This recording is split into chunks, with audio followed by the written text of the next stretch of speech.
آج جو میں آپ سے تحریر پیش کرنے جا رہی ہوں اس کا نام ہے باپ بھول جاتا ہے۔ السلام علیکم ویورز، کیسے ہیں آپ؟ امید ہے سب خیریت سے ہوں گے۔ آج جو میں تحریر لے کر آئی ہوں وہ ایک شاہکار ہے جو ڈبلیو لانگسٹ لرنر نے تحریر کیا تھا۔ یہ اب تک بہت سے اخبارات اور رسائل میں چھپ چکا ہے اور یہ تحریر مجھے اتنی جامع اور مکمل لگی ہے کہ اس پر میں اپنی رائے نہیں دے سکتی۔ یہ ہمارے معاشرے کی عکاسی کرتا ہے۔ ہمارے ہاں کے باپ بہت نرم مزاج ہیں۔ ہمارا دین بھی نرمی پر بہت زور دیتا ہے۔ باپ بھول جاتا ہے۔ ننھے منھے بیٹے، میں تم سے اس وقت مخاطب ہوں جبکہ تم میٹھی نیند کے مزے لوٹ رہے ہو۔ تم نے اپنا ایک ہاتھ اپنے رخسار کے نیچے رکھا ہوا ہے جبکہ تمہارے خوبصورت بال تمہاری پیشانی کو چھو رہے ہیں۔ میں اس وقت اکیلا تمہارے کمرے میں تمہارے پاس موجود ہوں۔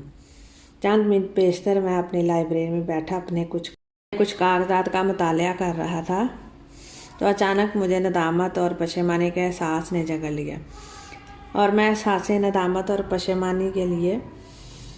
پشیمانی لیے اپنے بستر تک پہنچا ہوں۔ میرے بیٹے، میں ان باتوں کے بارے میں سوچ رہا تھا جو آپ کے اور میرے درمیان صبح سویرے وجہ تنازع بنی تھی۔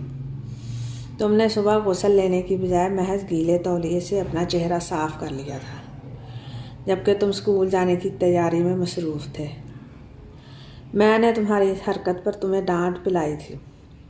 میں نے تمہیں اس وجہ سے بھی ڈانٹ پلائی کہ تم نے اپنے جوتے پالش نہیں کیے تھے اور میں اس وقت بھی تمہارے ساتھ غصے میں پیش آیا تھا جبکہ تم نے اپنی کچھ چیزیں فرش پر پھینکی تھیں۔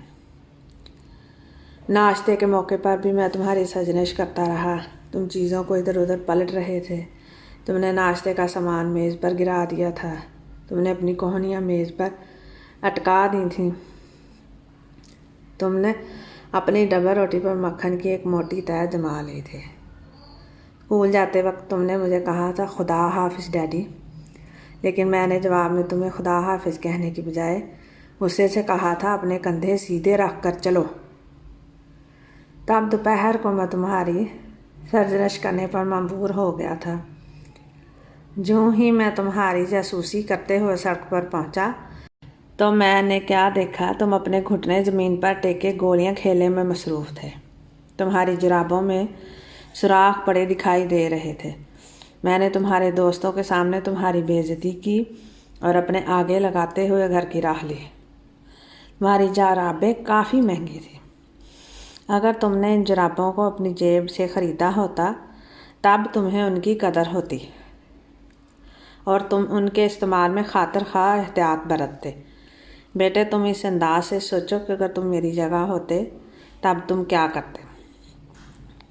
کیا تمہیں یاد ہے کہ ماہ بعد میں اپنی لائبریری میں مطالعے میں مصروف تھا کہ تم سہمے انداز کے ساتھ لائبریری آئے تھے؟ تمہاری آنکھوں سے تمہارے دکھ کا اظہار ہو رہا تھا۔ میں تمہاری اس بے جا مداخلت پر غصے سے کھول اٹھا تھا۔ میں نے تمہاری طرف ناراضگی کے ساتھ دیکھتے ہوئے تم سے پوچھا تھا یہاں کس لیے آئے ہو؟ تم خوف کے مارے لائبریری کے دروازے کی دہلیز پر کھڑے رہے تھے۔ میں نے تم سے پوچھا کیا تمہیں کسی چیز کی ضرورت ہے؟ تم منہ سے کچھ نہیں بولے تھے لیکن تم نے ایک ہی جست میں مجھ تک آ پہنچے تھے اور تم نے اپنے بازو اور اپنے گردن میں لپیٹے اور مجھے پیار کیا۔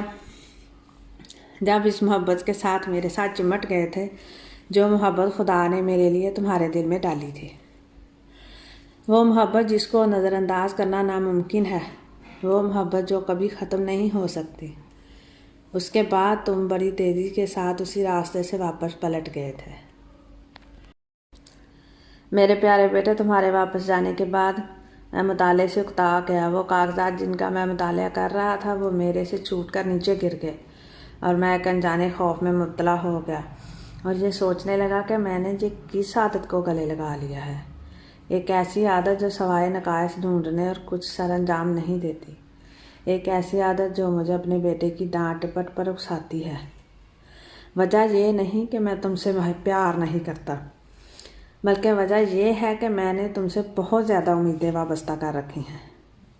میں تم کو اپنا ہم عمر سمجھ بیٹھا تھا اور تم سے وہی امید کرتا تھا جو مجھے اپنے عمر کے حامل ایک فرد کرنی چاہیے۔ بیٹے تمہارے کردار میں کسی قسم کی کوئی جھول نہیں ہے، بلکہ تمہارے کردار میں ازحد بہتری اور اچھائی پائی جاتی ہے۔ تمہارا چھوٹا سا دل اتنا وسیع ہے جتنا وسیع سمندر۔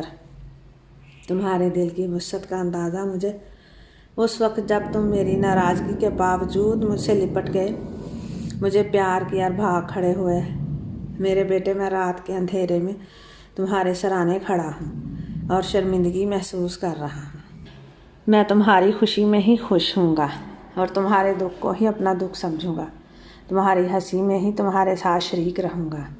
میں بے صبری کا مظاہرہ نہیں کروں گا اور اپنی زبان پر قابو رکھوں گا اور اسے تمہاری سرزنش سے روک کے رکھوں گا۔ میں ہمیشہ یہ ذہن میں رکھوں گا کہ تم ایک بچے ہو۔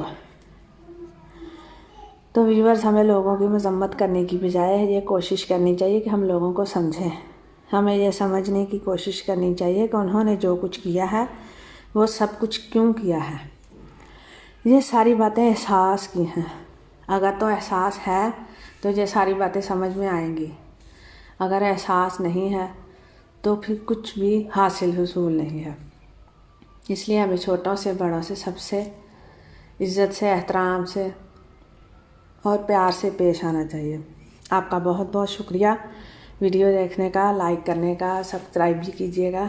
اللہ تعالیٰ آپ کو آسانیاں دے۔